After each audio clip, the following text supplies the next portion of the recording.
İndi sizə yod çatışmazlığının 11 əlamətini təqdim edəcəm. Videomuza sona kimi baxsanız, yodla zəngin qidalar barəsində də məlumat alacaqsınız. Diqqətiniz məndə olsun. Dəyərli izləyicilərimiz, bu kimi videolarımızın davamını görmək istəyirsinizsə, videolarımızı bəyənməyi və kanalımıza abunə olmağı sizdən xahiş edirəm. Yod sağlamlığımız üçün vacib mineraldır. O, qalxana bənzər vəzin hormonlarının sintezində mühüm rol oynayır. Bu hormonlar beynin inkişafı, boyun artması, yaraların sağalması və normal metabolizm üçün əvəzsizdir. Bədəndə yod çatışmazlığı zamanı qalxana bənzər vəzin hormon ifraz etmək qabiliyyəti məhdudlaşır. Bu da hipotireoza, yəni zob xəstəliyinə səbəb olur. Bəs yod çatışmazlığının əlamətləri hansılardır? İndi biləcəksiniz. İnsanda yod çatışmazlığının olduğunu göstərən 11 əlaməti təqdim edirik. 1.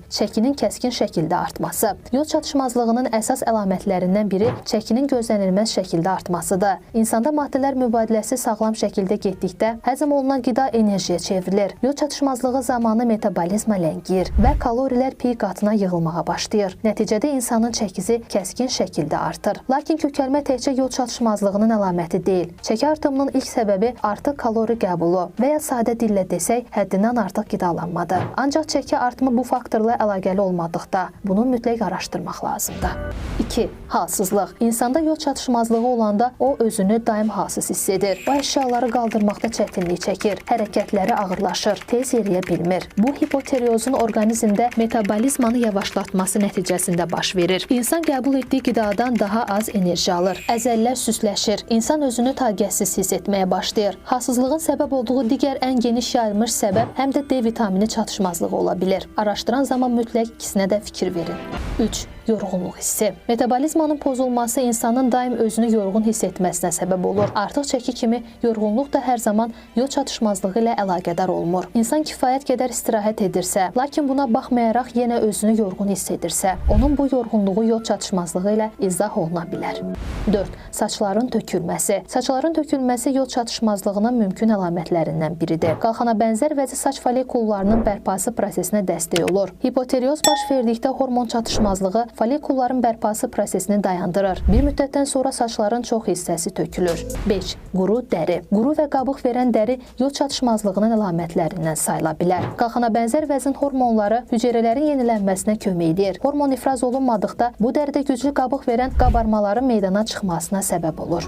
6. Daim üşümə. Daim üşümə metabolizmanın zəifləməsinin əlamətlərindəndir. İnsanın enerjisi təkcə aktiv fəaliyyətlə deyil, eyni zamanda orqanizmin normal temperaturunun təmin olunmasına kifayət etmir. Adətən olduğunuz mühitdə mütəmadi olaraq üşürsünüzsə, endokrinoloqa müraciət etməyiniz tövsiyə olunur. 7.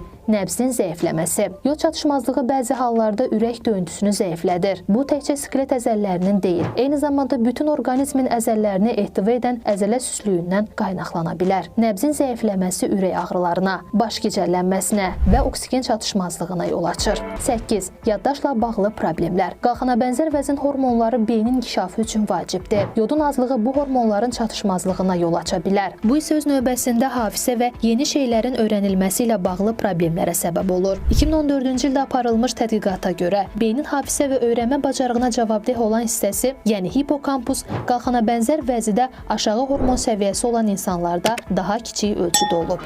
9. Hamiləlikdə fəsadların ortaya çıxması. Hamilə qadının lazım miqdarda yod qəbul etməsi bəzən çətinləşə bilər. Belə ki, təkcə ananın deyil, eyni zamanda bətindəki körpənin də bu mikroelementə ehtiyacı var. Cüzi yod çatışmazlığı belə körpənin natamam beyin inkişafına yol aça bilər. Yod çatışmazlığı yüksək olduqda isə dölün tələf olması ilə nəticələnə bilər.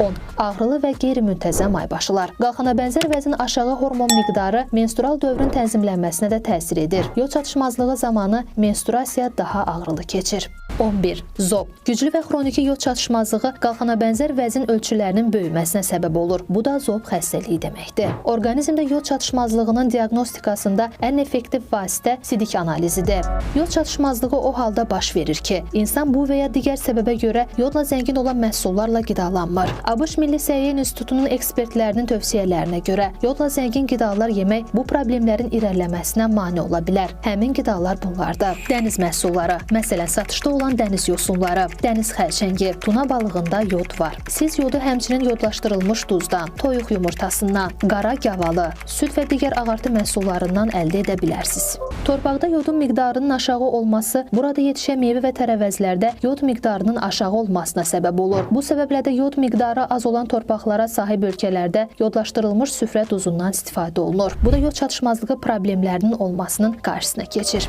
Belə dəyərli izləyicilərimiz, videolarımızın davamını görmək istəyirsinizsə, videolarımızı bəyənməyi və kanalımıza abunə olmağı unutmayın. Bizi Facebook və TikTok hesablarımızdan da izləyə bilərsiniz. Növbəti videolarımızda görüşənədək. Hələlik.